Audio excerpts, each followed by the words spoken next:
මතකද මේට අවුරුදු 21කට කලින් සුනාමිය ආවා. කොන්ක්‍රීට් ගොඩනැගිලි බිල්ඩින් ගලවගෙන ගියා. තින්ත පතුරක් ගැලවුණු එක බුදු පිළිමයක් තිබ්බද? නැහැ. ස්වභාවික ව්‍යසන කොච්චරවත් සිද්ධ වුණා. හෙල්ලිච්ච බුදු පිළිමයක්වත් තිබ්බේ නැහැ. ඒ තමයි ස්වභාව ධර්මය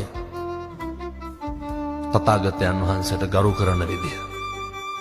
අපි කොච්චර කරන්ට ඕනද?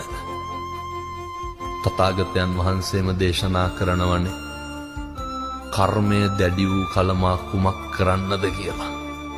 කර්මය හරි බලවත්. අපි හිතලා අපි කියපුවා අපි කරපුවා තමයි සැප පිණිසත් දුක පිණිසත් හේතු වෙන්නේ. අභිවාදන සීලිස්ස නිච්ඡං වද්ධා පචායිනෝ චත්තාරෝ ධම්මා වඩ්ඩන්ති ආයුවන්නෝ සුඛං බලං.